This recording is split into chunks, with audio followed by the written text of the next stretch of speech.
Only 2 weeks into dating this guy, and already I'm making myself miserable worrying that he doesn't find me attractive enough and obsessing about whether or not he's going to call. I know that once again I'll manage to turn all my fears about not being good enough into a self-fulfilling prophecy and ruin yet another chance at a relationship. What's wrong with me? I'm a smart, good-looking guy with a successful career. I have a lot to offer. I've dated some terrific women, but inevitably, after a few weeks, I lose interest and start to feel trapped. It shouldn't be this hard to find someone I'm compatible with. I've been married to my husband for years, and yet feel completely alone. He was never one to discuss his emotions or talk about the relationship, but things have gone from bad to worse. He stays at work late almost every weeknight, and on weekends, he's either at the golf course with friends or watching the sports channel on TV. There's just nothing to keep us together. Maybe I'd be better off alone. Each of these problems is deeply painful, touching upon the innermost core of people's lives.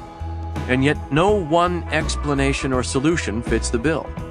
Each case seems unique and personal. Each stems from an endless number of possible root causes. Deciphering them would require a deep acquaintance with all the people involved. Past history, previous relationships, and personality type are just a few of the avenues that a therapist would need to pursue.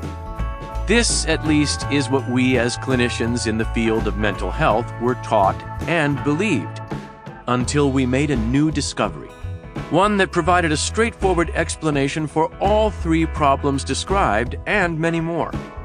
The story of this discovery and what came after it is what this book is about. Is love enough? A few years ago, our close friend Tamara started dating someone new. I first noticed Greg at a cocktail party at a friend's house. He was unbelievably good-looking, and I found the fact that I caught his eye very flattering. A few days later, we went out for dinner with some other people, and I couldn't resist the glimmer of excitement in his eyes when he looked at me. But what I found most enticing were his words and an implicit promise of togetherness that he conveyed. The promise of not being alone. He said things like, "Tamara, you don't have to be home all by yourself. You can come and work over at my place. You can call me anytime you like." There was comfort in these statements, the comfort of belonging to someone, of not being alone in the world. If I'd only listened carefully, I could have easily heard another message that was incongruent with this promise, a message that made it clear that Greg feared getting too close and was uncomfortable with commitment. Several times he'd mentioned that he'd never had a stable relationship, that for some reason he always grew tired of his girlfriends and felt the need to move on.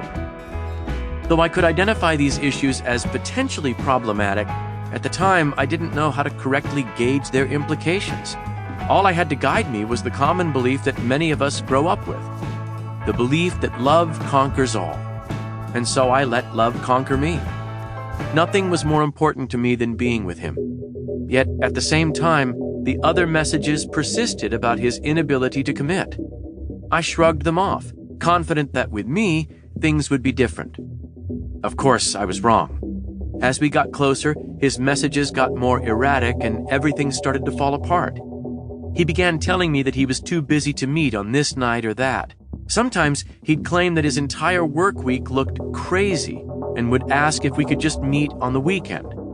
I'd agree, but inside I had a sinking feeling that something was wrong. But what? From then on, I was always anxious. I was preoccupied with his whereabouts and became hypersensitive to anything that could possibly imply that he wanted to break up. But while Greg's behavior presented me with ample evidence of his dissatisfaction, he interspersed pushing me away with just enough affection and apologies to keep me from breaking up with him.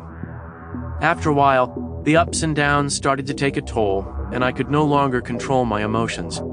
I didn't know how to act, and despite my better judgment, I'd avoid making plans with friends in case he called. I completely lost interest in everything else that was important to me. Before long, the relationship couldn't withstand the strain, and everything soon came to a screeching halt. Screeching.